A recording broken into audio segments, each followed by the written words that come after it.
ਸਤਿ ਸ਼੍ਰੀ ਅਕਾਲ ਜੀ। ਸਵਾਗਤ ਕਰਦੇ ਹਾਂ ਜੀ ਤੁਹਾਡੇ ਆਪਣੇ YouTube ਚੈਨਲ ਕੁਇਕ ਅੰਡਰਸਟੈਂਡ ਦੇ ਉੱਪਰ। ਜੇਕਰ ਤੁਹਾਨੂੰ ਸਾਡੇ ਦੁਆਰਾ ਕਰਵਾਇਆ ਹੋਇਆ ਕੰਮ ਸਮਝ ਆ ਰਿਹਾ ਹੈ ਔਰ ਅੱਛਾ ਲੱਗ ਰਿਹਾ ਹੈ ਤਾਂ ਤੁਸੀਂ ਉਸ ਨੂੰ ਲਾਈਕ, ਸ਼ੇਅਰ ਔਰ ਸਬਸਕ੍ਰਾਈਬ ਜ਼ਰੂਰ ਕਰੋ ਤਾਂ ਜੋ ਦੂਸਰਿਆਂ ਨੂੰ ਵੀ ਇਸ ਦਾ ਫਾਇਦਾ ਮਿਲ ਸਕੇ। ਤੇ ਚਲੋ ਅੱਜ ਤੁਹਾਨੂੰ ਅਸੀਂ ਜੋ ਕਰਵਾਉਣ ਜਾ ਰਹੇ ਹਾਂ ਜੀ ਉਹ class 10th lesson number 4 science carbon and it's compound. ਔਰ ਇਸ ਚੈਪਟਰ ਦੇ ਅਸੀਂ ਕਾਫੀ ਸਾਰੇ ਸੈਸ਼ਨ ਪਹਿਲਾਂ ਵੀ ਕਰ ਲਏ ਆ। ਇਸ ਨੂੰ ਅਸੀਂ ਨਾਲ ਪੰਜਾਬੀ ਵਿੱਚ ਵੀ ਕਰਵਾ ਰਹੇ ਹਾਂ ਔਰ ਉਸ ਦਾ ਨਾਮ ਬਣੇਗਾ ਜੀ ਕਾਰਬਨ ਅਤੇ ਉਸ ਦੇ ਯੋਗਿਕ। ਕੈਮੀਕਲ ਪ੍ਰੋਪਰਟੀਜ਼ ਆਫ ਕਾਰਬਨ ਜੋ ਕਿ ਅੱਜ ਆਪਾਂ ਤੁਹਾਨੂੰ ਪੜ੍ਹਾਉਣ ਜਾ ਰਹੇ ਹਾਂ। ਔਰ ਇਸ ਦੇ ਵਿੱਚ ਸਿਰਫ 4 ਪ੍ਰੋਪਰਟੀਜ਼ ਹੀ ਦੇਖਣ ਨੂੰ ਮਿਲਦੀਆਂ। ਇਹਨਾਂ ਪ੍ਰੋਪਰਟੀਜ਼ ਨੂੰ ਪਹਿਲਾਂ ਆਪਾਂ ਇੰਗਲਿਸ਼ ਵਿੱਚ ਪੜ੍ਹਾਂਗੇ ਔਰ ਨਾਲ ਹੀ ਇਸ ਨੂੰ ਪੰਜਾਬੀ ਵਿੱਚ ਵੀ ਦੇਖਦੇ ਜਾਵਾਂਗੇ। ਹੋ ਸਕਦਾ ਹੈ ਵੀਡੀਓ ਥੋੜੀ ਲੰਬੀ ਹੋ ਜਾਏ ਲੇਕਿਨ ਧਿਆਨ ਨਾਲ ਸੁਣੋਗੇ ਤਾਂ ਸਭ ਕੁਝ ਸਮਝ ਆਏਗਾ। ਤਾਂ ਕੈਮੀਕਲ ਪ੍ਰੋਪਰਟੀਜ਼ ਨੂੰ ਸ਼ੁਰੂ ਕਰਦੇ ਹੋਏ ਸਭ ਤੋਂ ਪਹਿਲਾਂ ਸਾਡੇ ਕੋਲ ਆਉਂਦਾ ਹੈ ਜੀ combustion. Carbon in all its allotrope form burn in oxygen to give carbon dioxide along with release of heat and light। Carbon ਦੀਆਂ ਜਿੰਨੀਆਂ ਵੀ ਭਿੰਨ ਰਚਨਾਵਾਂ ਸਾਨੂੰ ਮਿਲਦੀਆਂ ਹੈ ਜਦੋਂ ਅਸੀਂ ਉਸ ਨੂੰ ਜਲਾਉਂਦੇ ਹਾਂ ਆਕਸੀਜਨ ਦੀ ਮੌਜੂਦਗੀ ਵਿੱਚ, ਮਤਲਬ ਜਦੋਂ ਆਕਸੀਜਨ ਹੁੰਦੀ ਹੈ, ਜਦੋਂ ਉਸ ਨੂੰ ਜਲਾਇਆ ਜਾਂਦਾ ਆਕਸੀਜਨ ਵਿੱਚ ਤਾਂ ਉਸ ਦੇ ਵਿੱਚ ਕਾਰਬਨ ਡਾਈਆਕਸਾਈਡ ਅਤੇ ਉਸ ਦੇ ਨਾਲ ਹੀਟ ਤੇ ਲਾਈਟ ਵੀ ਪੈਦਾ ਹੁੰਦੀ ਹੈ। Most carbon compound also release a large amount of heat and light on burning। ਇਸ ਗੱਲ ਵਿੱਚ ਸਾਫ਼ ਦੇਖਿਆ ਜਾ ਸਕਦਾ ਹੈ ਕਿ ਕਾਫੀ ਮਾਤਰਾ ਵਿੱਚ ਜਿਹੜਾ ਤਾਪ ਹੈ ਮਤਲਬ ਲਾਈਟ ਔਰ ਹੀਟ ਪੈਦਾ ਹੁੰਦੀ ਹੈ। These are the oxidation reaction that you learn about the chapter first। ਔਰ ਇਸੇ ਨੂੰ ਅਸੀਂ ਫਸਟ ਚੈਪਟਰ ਦੇ ਵਿੱਚ ਆਕਸੀਡੇਸ਼ਨ ਰਿਐਕਸ਼ਨ ਵੀ ਕਿਹਾ ਸੀ। ਨੀਚੇ ਤੁਸੀਂ ਰਿਐਕਸ਼ਨਾਂ ਵੀ ਦੇਖ ਸਕਦੇ ਹੋ। First reaction carbon react with oxygen ਤਾਂ ਬਣ ਰਿਹਾ ਜੀ ਕਾਰਬਨ ਡਾਈਆਕਸਾਈਡ ਔਰ ਪਲੱਸ ਨਾਲ ਹੀਟ ਤੇ ਲਾਈਟ ਪ੍ਰੋਡਿਊਸ ਹੋ ਰਹੀ ਹੈ। ਦੂਸਰੇ ਨੰਬਰ 'ਤੇ ਦੇਖ ਰਹੇ ਹੋ ਮੀਥੇਨ ਪਲੱਸ ਆਕਸੀਜਨ ਔਰ ਇਸ ਤੋਂ ਕੀ ਬਣ ਰਿਹਾ ਜੀ ਆਪਣੇ ਕੋਲ ਕਾਰਬਨ ਡਾਈਆਕਸਾਈਡ ਪਲੱਸ ਵਾਟਰ ਔਰ ਨਾਲ ਹੀਟ ਤੇ ਲਾਈਟ ਐਮਿਟ ਹੋ ਰਹੀ ਹੈ, ਮਤਲਬ ਪ੍ਰੋਡਿਊਸ ਹੋ ਰਹੀ ਹੈ। ਤੀਸਰੇ ਨੰਬਰ 'ਤੇ ਤੁਸੀਂ ਦੇਖ ਰਹੇ ਹੋ ਸਾਡੇ ਕੋਲ ਹੈ ਜੀ ਇਥੇਨੋਲ ਔਰ ਜੋ ਕਿ ਆਕਸੀਜਨ ਨਾਲ ਰਿਐਕਟ ਕਰ ਰਿਹਾ ਹੈ ਔਰ ਬਣ ਰਿਹਾ ਜੀ ਕਾਰਬਨ ਡਾਈਆਕਸਾਈਡ ਪਲੱਸ ਵਾਟਰ ਔਰ ਨਾਲ ਇਸ ਦੇ ਹੀਟ ਤੇ ਲਾਈਟ ਆ ਹੀ ਰਹੀ ਹੈ। ਨੀਚੇ ਵਾਲੀਆਂ 2 ਰਿਐਕਸ਼ਨਾਂ ਨੂੰ ਤੁਸੀਂ ਬੈਲੈਂਸ ਕਰ ਸਕਦੇ ਹੋ ਜੋ ਕਿ ਅਸੀਂ ਚੈਪਟਰ ਨੰਬਰ 1 ਦੇ ਵਿੱਚ ਸਿੱਖਿਆ ਹੀ ਸੀ। Unsaturated carbon compound will give a yellow flame with lots of black smoke। This result in a sooty deposit on the metal plate in activity 4.3। However, lighting of supply of air result in complete combustion of even saturated hydrocarbons give a sooty flame। ਇਸ ਅਨਸੈਚੂਰੇਟਡ carbon ਤੋਂ ਭਾਵ carbon ਵਿਚਕਾਰ double ਔਰ triple bond ਤੋਂ ਹੈ। ਜਦੋਂ ਤੁਸੀਂ ਉਹਨਾਂ ਨੂੰ ਜਲਾਉਂਦੇ ਹੋ ਤਾਂ ਉੱਥੋਂ ਤੁਹਾਨੂੰ ਜਿਹੜੀ ਫਲੇਮ ਮਿਲਦੀ ਹੈ, ਅੱਗ ਦੀ ਲਾਟ ਮਿਲਦੀ ਹੈ, ਉਹ ਯੈਲੋ ਕਲਰ ਦੀ ਹੁੰਦੀ ਹੈ ਔਰ ਕਾਲੇ ਰੰਗ ਦਾ ਕਾਫੀ ਸਾਰਾ ਧੂੰਆਂ ਵੀ ਪੈਦਾ ਹੁੰਦਾ ਹੈ। ਔਰ ਇਹੋ ਕਾਲਾ ਧੂੰਆਂ ਉਸ ਮੈਟਲ ਜਿਸ ਬਰਤਨ 'ਤੇ ਤੁਸੀਂ ਖਾਣਾ ਬਣਾ ਰਹੇ ਹੋ ਉਸ ਦੇ ਨੀਚੇ ਚਿਪਕ ਜਾਂਦਾ ਹੈ ਤਾਂ ਉਸ ਦਾ ਸਰਫੇਸ ਕੀ ਹੋ ਜਾਂਦਾ, ਬਲੈਕ ਹੋ ਜਾਂਦਾ ਹੈ। ਔਰ ਇਹ ਚੀਜ਼ ਉਦੋਂ ਵੀ ਅਪਲਾਈ ਹੁੰਦੀ ਹੈ ਜਦੋਂ ਤੁਹਾਡੇ ਕੋਲ ਸੈਚੂਰੇਟਡ ਹਾਈਡਰੋਕਾਰਬਨਸ ਹੁੰਦੇ ਹੈ, ਮਤਲਬ ਜਦੋਂ ਕਾਰਬਨ ਵਿਚਕਾਰ ਸਿੰਗਲ ਬੰਧਨ ਹੁੰਦਾ ਹੈ ਔਰ ਉੱਥੇ ਏਅਰ ਦੀ ਸਪਲਾਈ ਘੱਟ ਹੋ ਜਾਏ ਤਾਂ ਉਹ ਅੱਛੀ ਤਰ੍ਹਾਂ ਬਰਨ ਨਹੀਂ ਹੁੰਦੇ ਔਰ ਜਿਸ ਦੇ ਕਰਕੇ ਵੀ ਉਹਨਾਂ ਦੀ ਜਿਹੜੀ ਫਲੇਮ ਹੈ ਥੋੜ੍ਹੀ ਜਿਹੀ ਸੂਟੀ ਕਲਰ ਦੀ ਹੋ ਜਾਂਦੀ ਹੈ, ਮਤਲਬ ਯੈਲੋ ਹੋ ਜਾਂਦੀ ਹੈ। ਔਰ ਅਗਲੀ ਲਾਈਨ ਪੜ੍ਹਦੇ ਹਾਂ ਦੀ gas kerosene stove used at home has intlets for air so that sufficiently oxygen reach mixture in burn to give a clean blue flame। ਜੇਕਰ ਤੁਹਾਡੇ ਘਰਾਂ ਦੇ ਵਿੱਚ ਕੈਰੋਸੀਨ 'ਤੇ ਚੱਲਣ ਵਾਲੇ ਸਟੋਵ ਹੈ ਤਾਂ ਤੁਸੀਂ ਦੇਖਿਆ ਹੋਵੇਗਾ ਜਦੋਂ ਉਹਨਾਂ ਨੂੰ ਸਫੀਸ਼ੈਂਟ ਰਿਕੁਆਇਰ ਮਾਤਰਾ ਵਿੱਚ ਆਕਸੀਜਨ ਮਿਲਦੀ ਹੈ ਤਾਂ ਉਹਨਾਂ ਦੀ ਜਿਹੜੀ ਫਲੇਮ ਹੈ ਬਿਲਕੁਲ ब्लू कलर की ही आएगी। If you observe the bottom of cooking vessels getting blackened, it means that the air holes are blocked and fuel is getting waste। ਵੀ ਜਦੋਂ ਤੁਹਾਨੂੰ ਲੱਗੇ ਕਿ ਬਰਤਨ ਫਿਰ ਵੀ ਕਾਲਾ ਹੋ ਰਿਹਾ ਹੈ ਤਾਂ ਇਸ ਦਾ ਮਤਲਬ ਇਹ ਹੈ कि नीचों हवा की कमी हो रही है और हवा वाला होल बंद हो चुका है, ब्लॉक हो चुका है, तो साडा जिहड़ा फ्यूल है वो वेस्ट जा रहा है। Fuel such as coal and petroleum have some amount of nitrogen and sulphur in them. और जदों फ्यूल जिहड़ा हुंदा साडे कोल पेट्रोलियम फ्यूल हुंदा है तो उस दे विच लार्ज अमाउंट विच नाइट्रोजन एंड सल्फर वगैरह भी हुंदे आ और प्रोड्यूस भी होणगे। There combustion result in the formation of oxide of sulfur and nitrogen which are major pollution in environment। मतलब साफ है कि पेट्रोलियम वाले फ्यूल्स ਦੇ ਵਿੱਚ ਸਾਡੇ ਕੋਲ ਨਾਈਟ੍ਰੋਜਨ ਤੇ ਸਲਫਰ ਹੁੰਦਾ ਹੈ और ਜਦੋਂ ਉਸ ਨੂੰ ਅਸੀਂ ਹਾਫਲੀ ਬਰਨ ਕਰਦੇ ਹਾਂ ਜਾਂ ਪ੍ਰੋਪਰ ਬਰਨ ਨਹੀਂ ਹੁੰਦਾ ਤਾਂ ਉਹ ਆਕਸਾਈਡਸ ਪ੍ਰੋਡਿਊਸ ਕਰਦੇ ਹੈ। ऑक्साइड्स मतलब सल्फर डाइऑक्साइड, नाइट्रोजन डाइऑक्साइड और ये की करते हैं जी एनवायरनमेंट नू ज़्यादा पोल्यूट करते हैं। और इसे हुण सारे टॉपिक नू असी पंजाबी विच भी देखांगे। तो पंजाबी विच कंबशन नू पढ़न नू कंबशन नू बालन कहा जाता है जी। कार्बन अपने सारे भिन्न रूपां नू ऑक्सीजन अंदर बल के कार्बन डाइऑक्साइड के नाल ताप ऊर्जा ते प्रकाश दिंदी है। ਵਧੇਰੇ ਕਰਕੇ ਕਾਰਬਨ ਦੇ ਯੌਗਿਕ ਵੀ ਬਾਲਣ ਨਾਲ ਵੱਡੀ ਮਾਤਰਾ ਵਿੱਚ ਤਾਪ ਊਰਜਾ ਤੇ ਪ੍ਰਕਾਸ਼ ਉਤਪੰਨ ਕਰਦੇ ਹਨ। ਨਿਮਨਲਿਖਿਤ ਉਹ ਆਕਸੀਕਰਨ ਪ੍ਰਤੀਕਿਰਿਆਵਾਂ ਹਨ ਜਿਨ੍ਹਾਂ ਦਾ ਅਧਿਐਨ ਤੁਸੀਂ ਪਿਛਲੇ ਅਧਿਆਇ ਵਿੱਚ ਵੀ ਕੀਤਾ ਹੈ। ਫਿਰ ਉਹੀ ਰਿਐਕਸ਼ਨ ਆ ਗਈਆਂ ਜੀ C+C2। ਇਸ ਨੂੰ ਇੰਗਲਿਸ਼ ਵਿੱਚ ਹੀ ਪੜ੍ਹਿਆ ਜਾਂਦਾ ਹੈ। ਬਸ ਇੱਥੇ ਹੀਟ ਦੀ ਥਾਂ 'ਤੇ ਤਾਪ ਲਿਖਿਆ ਗਿਆ ਔਰ ਪ੍ਰਕਾਸ਼ ਦੀ ਥਾਂ 'ਤੇ ਉੱਥੇ ਲਾਈਟ ਲਿਖਿਆ ਹੋਇਆ ਸੀ। ਤਾਂ ਤੁਸੀਂ ਚੈੱਕ ਕਰ ਸਕਦੇ ਹੋ। ਠੀਕ ਹੈ ਜੀ। और इस पैरे नूं भी हुण असीं देखते हैं। संतृप्त हाइड्रोकार्बनस आम करके साफ लाट दिंदे हन जबकि असंतृप्त कार्बन यौगिक वधेरे करके काले धुएं वाली पीली लाट दिंदे हन। इस दे नतीजे वजों किरिया 4.3 विच धात की पत्तरी उत्ते कजलई परत जम जाएगी पर हवा की सप्लाई घटाउण नाल संतृप्त हाइड्रोकार्बन तो भी कजलई लाट निकलेगी। घरां विच वरती जाण वाली गैस या मिट्टी के तेल के स्टोव विच हवा आउण लई छेक हुंदे हन तां जो काफ़ी मात्रा विच ऑक्सीजन भरपूर मिश्रण बल के साफ नीली लाट देवे। जेकर कदी खाना पकाउण वाले बर्तनां दे थल्ले काले होए दिखाई देण तां समझ लो कि हवा के छेक रुके हुए हैं और बालन व्यर्थ जा रहा है। कोयले और पेट्रोलीयम ਜਿਹੇ ਬਾਲਣਾਂ ਵਿੱਚ कुछ मात्रा ਵਿੱਚ नाइट्रोजन ਤੇ सल्फर के यौगिक अशुद्धियां वजों ਹੁੰਦੇ ਹਨ। इन्हां ਦੇ जलन के फलस्वरूप सल्फर और नाइट्रोजन के ऑक्साइड भी उत्पन्न ਹੁੰਦੇ ਹਨ।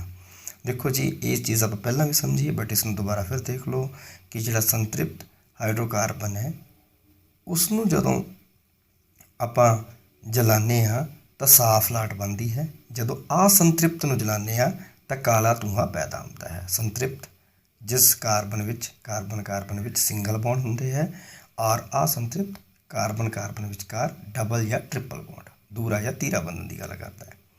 और जदों असंतृप्त नूं जलाते हो तो धुएं की पीली लाट पैदा होती है और वह करती जी प्रदूषण करती। नतीजे वजों की होंदा जी जिहड़ा भांडा है जी बर्तन है जी वो की है जी नीचों काला हो जाता है। और इस दे विच दूसरी गल ये भी कही है कि जदों तुसीं घर विच अपने स्टोव पर खाना पका रहे हो और तुसीं देखिया कि नीचे वाले जिहड़े बर्तन है वो काले हो रहे हैं तो तुसीं इत्थों हिसाब लगा लो कि तुहाडा फ्यूल चंगी तरह बर्न या जल नहीं रहा क्योंकि उस दे विच हवा वाला जिहड़ा छेक है वो बंद हो चुका है या पूरा काम नहीं कर रहा जिस दे नाल की है उसकी लाइट या घट जाती है और धुआं काला हो जाता है।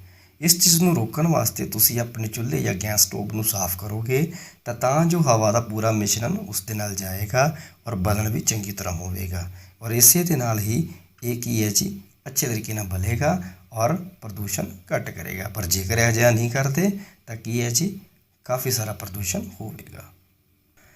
उस दे अगे है जी ऑक्सीडेशन इसकी दूसरी प्रॉपर्टी है जी। You have learned about the oxidation reaction in the first chapter. Carbon compound can be easily oxidized on combustion.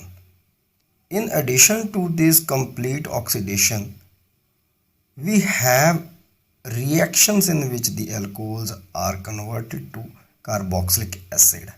ਮਤਲਬ ਸਾਫ ਹੈ ਪਿਛਲੇ ਚੈਪਟਰ ਦੇ ਵਿੱਚ ਅਸੀਂ ਆਕਸੀਡੇਸ਼ਨ ਰਿਐਕਸ਼ਨ ਨੂੰ ਦੇਖਿਆ ਸੀ। ਆਕਸੀਡੇਸ਼ਨ ਰਿਐਕਸ਼ਨ ਵਿੱਚ ਅਸੀਂ ਇਹ ਗੱਲ ਸਮਝੀ ਹੋਈ ਹੈ ਕਿ ਆਕਸੀਜਨ ਦਾ ਵਾਧਾ ਹੋ ਜਾਂਦਾ ਹੈ, ਮਤਲਬ ਇੱਕ ਆਕਸੀਜਨ ਐਡ ਹੋ ਜਾਂਦੀ ਹੈ ਔਰ ਇਸੇ ਨੂੰ ਹੀ ਆਕਸੀਡੇਸ਼ਨ ਕਿਹਾ ਜਾਂਦਾ। ਹੁਣ ਨੀਚੇ ਵਾਲੀ ਰਿਐਕਸ਼ਨ ਵਿੱਚ ਸਾਫ਼-ਸਾਫ਼ ਕਿਹਾ ਗਿਆ ਹੈ ਕਿ ਇੱਥੇ ਜਿਹੜਾ ਐਲਕੋਹਲ ਹੈ ਉਸ ਦੇ ਵਿੱਚ ਜਦੋਂ ਆਕਸੀਜਨ ਐਡ ਹੁੰਦੀ ਹੈ ਤਾਂ ਉਹ ਕਾਰਬੋਕਸਿਲਿਕ ਐਸਿਡ ਬਣ ਜਾਂਦਾ ਹੈ।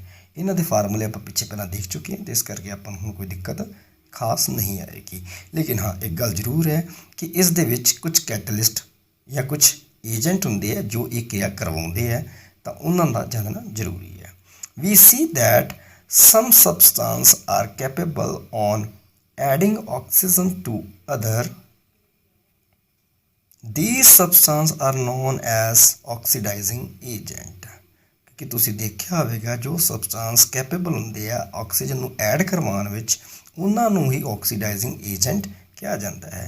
ਇਸ ਰਿਐਕਸ਼ਨ ਦੀ ਗੱਲ ਕਰੀਏ ਤਾਂ ਇਸ ਰਿਐਕਸ਼ਨ ਦੇ ਵਿੱਚ ਐਲਕਲਾਈਨ ਪੋਟਾਸ਼ੀਅਮ ਪੈਰਮੈਂਗਨੇਟ ਔਰ ਐਸਿਡਿਫਾਈਡ ਪੋਟਾਸ਼ੀਅਮ ਡਾਈਕ੍ਰੋਮੇਟ आर ऑक्सीडाइजिंग एजेंट है जो कि एल्कोहल टू एसिड कन्वर्ट कर रहे हैं।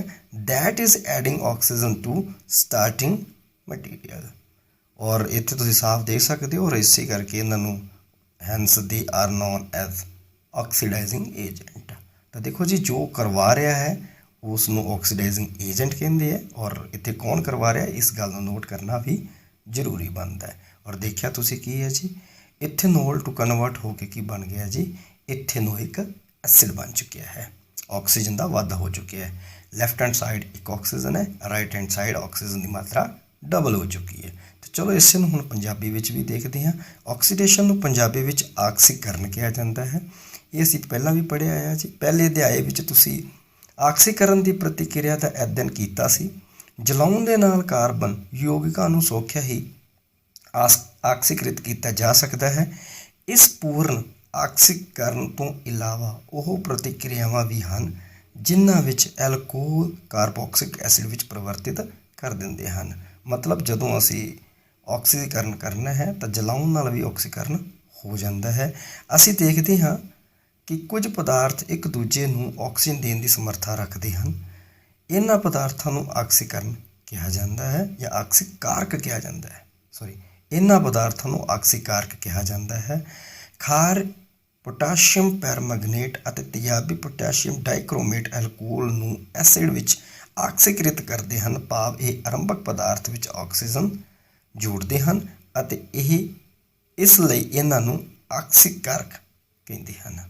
तो सिंपल साफ है जी। इत्थे भी तुसीं ओह गल ही रिएक्शन नूं देखोगे कि जिहड़ा इथेनॉल है जदों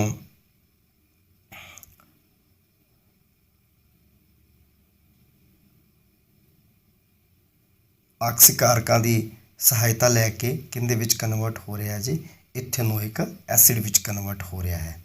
तो इत्थे ठीक है तुहानूं समझ आ चुकी। ओके तीसरा point oxidation reaction. Unsaturated hydrocarbons add hydrogen in the presence of catalyst such as palladium और nickel to give saturated hydrocarbons.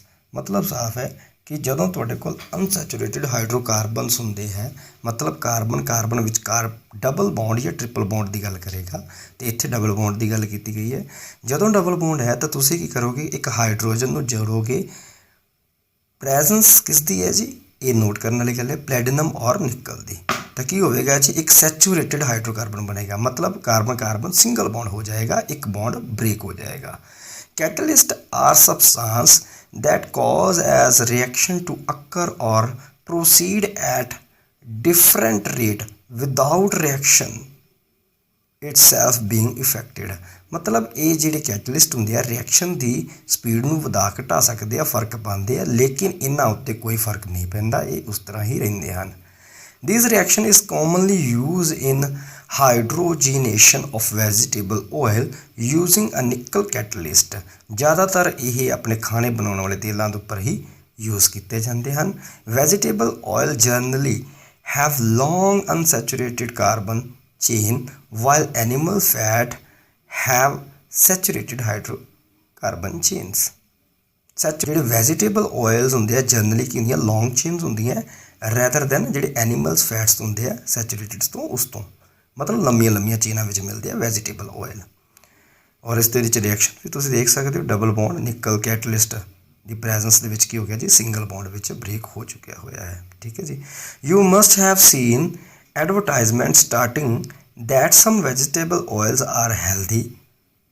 ਤੁਸੀਂ ਦੇਖਿਆ ਹੈ ਕਿ ਜਦੋਂ ਵੀ ਕੋਈ ਐਡਵਰਟਾਈਜ਼ਮੈਂਟ ਹੁੰਦੀ ਹੈ ਮਤਲਬ ਕੋਈ ਐਡ ਵਗੈਰਾ ਆਉਂਦੀ ਹੈ ਤਾਂ ਉਸ ਦੇ ਵਿੱਚ ਵੈਜੀਟੇਬਲਸ ਨੂੰ ਕੀ ਦਿਖਾਇਆ ਜਾਂਦਾ ਹੈ ਵੈਜੀਟੇਬਲ ਆਇਲਸ ਨੂੰ ਹੈਲਦੀ ਦਿਖਾਇਆ ਜਾਂਦਾ ਹੈ। Animal fat generally contain saturated animal ਜਿਹੜਾ ਫੈਟ ਹੈ ਜਨਰਲੀ ਕੰਟੇਨ ਕਰਦਾ ਹੈ ਜੀ ਸੈਚੂਰੇਟਡ ਫੈਟ ਨੂੰ ਵਿਚ are set to be harmful for health. ਔਰ ਇੱਥੇ ਇਹ ਗੱਲ ਨੋਟ ਕਰ ਲੈਣੀ ਚਾਹੀਦੀ ਹੈ ਕਾਰਬਨ ਕਾਰਬਨ ਸਿੰਗਲ ਬੌਂਡ ਜੋ ਕਿ ਸੈਚੂਰੇਟਡ ਹੈ ਉਹ ਆਪਣੀ ਸਿਹਤ ਲਈ ਸਹੀ ਨਹੀਂ ਹੈ ਮਤਲਬ ਹਾਰਮਫੁਲ ਫॉर ਹੈਲਥ ਹੈ ਉਹ ਸਾਨੂੰ ਨਹੀਂ ਖਾਣਾ ਚਾਹੀਦਾ। Oils contains unsaturated fat acids should be choose for cooking. ਜ਼ਿਆਦਾਤਰ ਅਸੀਂ ਖਾਣਾ ਬਣਾਉਣ ਵਾਸਤੇ ਅਨਸੈਚੂਰੇਟਡ ਫੈਟੀ ਐਸਿਡਸ ਵਗੈਰਾ ਹੀ ਚੂਜ਼ ਕਰਦੇ ਹਾਂ ਆਪਣੇ ਖਾਣੇ ਨੂੰ ਬਣਾਉਣ ਲਈ। ਠੀਕ ਹੈ ਜੀ। ਔਰ ਇਸੇ ਨੂੰ ਅਸੀਂ ਹੁਣ ਪੰਜਾਬੀ ਵਿੱਚ ਪੜ੍ਹਾਂਗੇ ਜੀ ਜੀ। ਇਸੇ ਦਾ ਨਾਮ ਅਗਰ ਐਡੀਸ਼ਨ ਰਿਐਕਸ਼ਨ ਨੂੰ ਦੇਖਿਆ ਜਾਵੇ ਤਾਂ ਹੁੰਦਾ ਹੈ ਜੋੜਾਤਮਕ ਪ੍ਰਤੀਕਿਰਿਆ।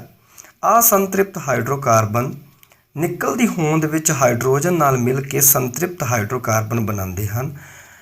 ਉਹ ਪਦਾਰਥ ਜਿਨ੍ਹਾਂ ਨਾਲ ਕੋਈ ਪ੍ਰਤੀਕਿਰਿਆ ਵਾਪਰੀ ਹੈ ਜਾਂ ਉਸ ਦੀ ਦਰ ਬਦਲ ਜਾਂਦੀ ਹੈ ਪਰ ਉਹ ਆਪ ਨੂੰ ਪ੍ਰਭਾਵਿਤ ਜਾਂ ਅਪ੍ਰਭਾਵਿਤ ਨਹੀਂ ਹੁੰਦੇ। ਨਿਕਲ ਉਤਪ੍ਰੇਰਕ ਦੀ ਵਰਤੋਂ ਕਰਕੇ ਅਸੀਂ ਆਮ ਕਰਕੇ ਬਨਸਪਤੀ ਤੇਲਾਂ ਨੂੰ ਹਾਈਡਰੋਜੀਕਰਨ ਵਿੱਚ ਇਸ ਪ੍ਰਤੀਕਿਰਿਆ ਦੀ ਵਰਤੋਂ ਕੀਤੀ ਜਾਂਦੀ ਹੈ। ਬਨਸਪਤੀ ਤੇਲਾਂ ਵਿੱਚ ਆਮ ਕਰਕੇ ਲੰਬੀਆਂ ਅਸੰਤ੍ਰਿਪਤ ਕਾਰਬਨ ਲੜੀਆਂ ਹੁੰਦੀਆਂ ਹਨ ਜਦੋਂ ਕਿ ਜੰਤੂ ਚਰਬੀ ਵਿੱਚ ਅਸੰਤ੍ਰਿਪਤ ਨਾ ਹੋ ਕੇ ਸੰਤ੍ਰਿਪਤ ਕਾਰਬਨ ਲੜੀਆਂ ਹੁੰਦੀਆਂ ਹਨ। ਔਰ ਤੁਸੀਂ ਇਹੋ ਰਿਐਕਸ਼ਨ ਦੁਬਾਰਾ ਫਿਰ ਦੇਖ ਸਕਦੇ ਹੋ ਉਹ ਗੱਲ ਹੀ ਦੁਬਾਰਾ ਕਹੀ ਜਾ ਰਹੀ ਹੈ। ਤੁਸੀਂ ਵਿਗਿਆਨ ਵਿੱਚ ਇਹ ਵੇਖਿਆ ਹੋਵੇਗਾ ਕਿ ਕੁਝ ਬਨਸਪਤੀ ਤੇਲ ਸਵਾਸਥ ਨੂੰ ਚੰਗਾ ਕਰਨ ਵਾਲੇ ਹਨ।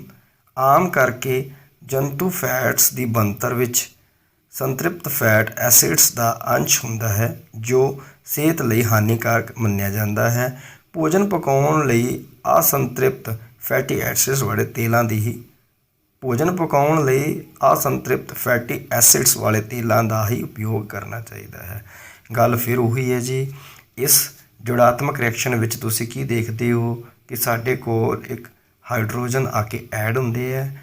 ਉਹ ਕੀ ਹੁੰਦੇ ਆ ਜੀ ਜਦੋਂ ਅਸੰਤ੍ਰਿਪਤ ਤੁਸੀਂ ਕਾਰਬਨਸ ਦੇਖੋਗੇ ਮਤਲਬ ਡਬਲ ਬੌਂਡ ਦੇਖੋਗੇ ਤਾਂ ਤੁਸੀਂ ਕੀ ਕਰੋਗੇ ਹਾਈਡਰੋਜਨ ਨੂੰ ਜਦੋਂ ਐਡ ਕਰੋਗੇ ਤਾਂ ਉਹ ਟੁੱਟ ਜਾਣਗੇ ਤਾਂ ਹਾਈਡਰੋਜਨ ਤਾਂ ਐਡ ਹੋ ਜਾਣਗੇ ਤਾਂ ਉਹ ਕੀ ਬਣ ਜਾਏਗਾ ਜੀ ਅਸੰਤ੍ਰਿਪਤ ਤੋਂ ਸੰਤ੍ਰਿਪਤ ਹਾਈਡਰੋਕਾਰਬਨਸ ਬਣ ਜਾਣਗੇ। ਔਰ ਸੰਤ੍ਰਿਪਤ ਹਾਈਡਰੋਕਾਰਬਨਸ ਬਣਨ ਨਾਲ ਕੀ ਹੋਏਗਾ ਜੀ ਤਾਂ ਇੱਥੇ ਅਸੀਂ ਦੇਖ ਸਕਦੇ ਹਾਂ ਕਿ ਜਿਹੜੇ ਬਨਸਪਤੀ ਤੇਲ ਹੈ ਉਹ ਸਵਾਸਥ ਲਈ ਚੰਗੇ ਹੁੰਦੇ ਹਨ। ਠੀਕ ਹੈ ਜੀ। ਔਰ ਜਿਹੜੇ ਆਪਣੇ ਕੋਲ ਸੰਤ੍ਰਿਪਤ ਫੈਟਸ ਹੁੰਦੇ ਆ ਜੋ ਕਿ ਜੀਵ ਜੰਤੂਆਂ ਤੋਂ ਮਿਲਦੇ ਆ ਜੀ ਉਹ ਸਾਡੇ ਲਈ ਹਾਨੀਕਾਰਕ ਹੁੰਦੇ ਆ ਅਤੇ ਭੋਜਨ ਪਕਾਉਣ ਲਈ ਅਸੀਂ ਅਸੰਤ੍ਰਿਪਤ ਫੈਟਸ ਦੀ ਹੀ ਯੂਜ਼ ਕਰਦੇ ਹਾਂ ਜੋ ਕਿ ਬਨਸਪਤੀ ਤੇਲਾਂ ਤੋਂ ਬਣੇ ਹੁੰਦੇ ਹਨ। ਉਸ ਤੋਂ ਬਾਅਦ ਲਾਸਟ ਨੰਬਰ 4 ਵਾਲੀ ਜੋ ਕਿ ਹੈ ਜੀ ਸਬਸਟੀਟਿਊਸ਼ਨ ਰਿਐਕਸ਼ਨ। ਤਾਂ ਸਬਸਟੀਟਿਊਸ਼ਨ ਰਿਐਕਸ਼ਨ ਕੀ fairly unreactive and are inert in the presence of most reagents.